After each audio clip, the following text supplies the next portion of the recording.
But Brian, just for tonight, I know it must have felt good for them to, snap that streak and win in such a dominating fashion. I think they closed only as 7.5-point favorites, so they really ran the margin up here on the road at Rutgers. Yeah, and you look at what they did, 15 assists on 30 made shots, but you finally had guys in Dorn and Tucker that were able to make some shots. I mean, Tucker's averaging 10 points in Big Ten play. All he's averages is 10 points a game. You want to know why Indiana lost the last 4 games? Yes, defensively lapses down the stretch. Again, that Nebraska game they shouldn't have lost. They're leading the majority of it. Then all of a sudden, defensively, they just fall apart. Now Nebraska's really good, so you got to give some credit to them. I'm a firm believer in Nebraska and what they've done. I had them against Northwestern on the Big Ten Network. I've seen them in person when they dismantled Wisconsin. So, I'm a firm believer in them. That being said, if you're Indiana, you got to find a way to close that. I mean, you got to find a way to close that game out. They do here, but they finally get some scoring from Tucker. And I think that's the biggest thing when you look at what needs to happen is he needs to be more aggressive. He needs to be more efficient in what he's trying to do because offensively, Indiana, when they get that ball, it's popping. Like when they're playing their best basketball, they're getting ball movement, they're getting wide open looks, and they're drilling them. At times, and especially during that 4-game stretch, the ball wasn't moving nearly enough, and then that their bad offense translates to bad defense. Great teams, good teams don't allow that to happen. Indiana allows that to happen. They allowed it to happen in the non-conference season as well, where if they didn't have great flow offensively, their defense took a step back. You saw in the non-conference play them sharing the ball, and then all of a sudden they looked really good defensively.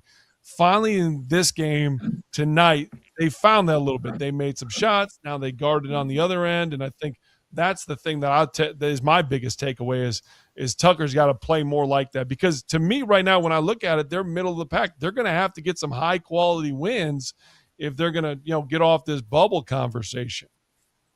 Right, and I think that obviously that's what you're trying to figure out. Right, Jarrell? I mean, is this something that can do that? I know that, again, Rutgers is down and, spent all their NIL money last year. Maybe 2027 we can recoup all that. But is this something you think that, maybe can catapult you to playing good basketball for the next month and a half? Like, is there something that you could take and try to use moving forward?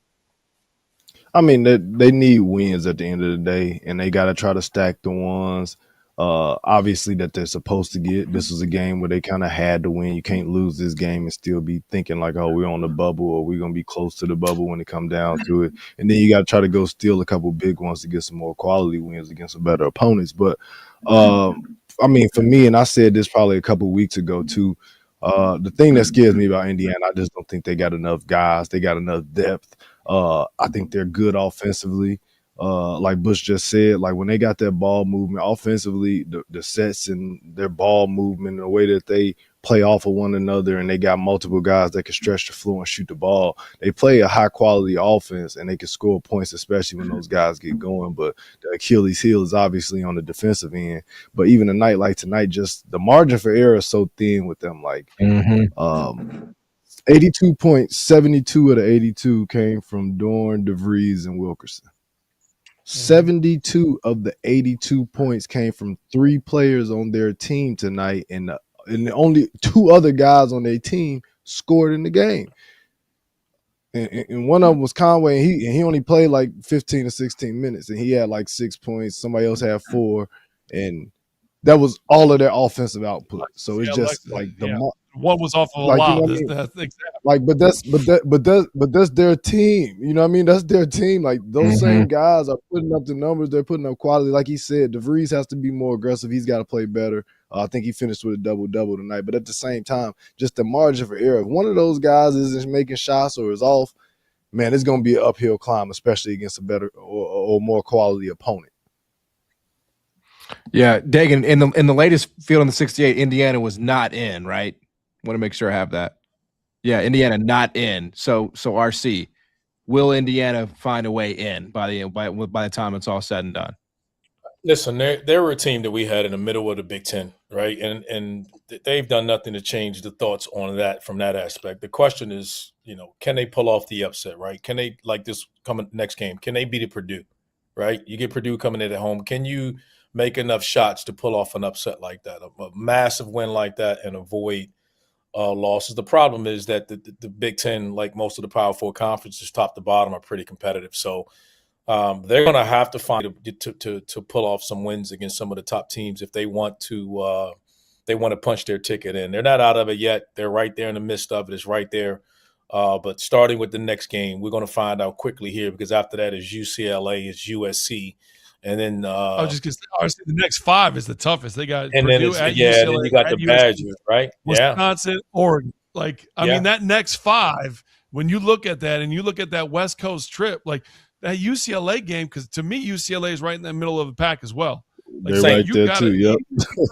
That's what's starting to happen Like, that's what's starting to happen in a lot of these in the major conferences now. Now you're playing these games where you're fighting for a certain spot, and when you're playing certain opponents, like I agree with you, when they play UCLA, that's what we're talking about. We're talking about which one of you teams are going to win that game, because whoever wins that game is probably the one we're leaning toward getting a nod, for the NCAA tournament. So this next, like you said, 5 weeks, we're going to learn a lot about Indiana. If they're either going to play themselves into the tournament or or have to pull out a miracle in the Big Ten tournament. because they got the next 5, and then the 2 after that are at Illinois and at Purdue. I'm sorry, they aren't winning at Illinois and at Purdue. I don't believe that. But you got the 5 in front of you. Your resume has to start. Like Purdue at home, at UCLA, at USC. You got to try to knock off Wisconsin at home. You got to beat you got to put together a streak here. If you got to go 4-1, in my opinion, if you're going to be talking about NCAA tournament. Like the Purdue game, that'd be great. But you got to put together a streak of 4 games there if you're going to have a legit conversation about the NCAA tournament. Absolutely. All right, we're going to take a deeper dive into the Big Ten. Who, if anyone, can push Michigan? We'll discuss that. I know obviously Purdue is going to come up. RC is going to hit the Red Roof lobby bar. I mean, just make sure you like nobody puts anything in that drink though when you get it, man. I'm a little nervous. Econo Lodge. Econo Lodge.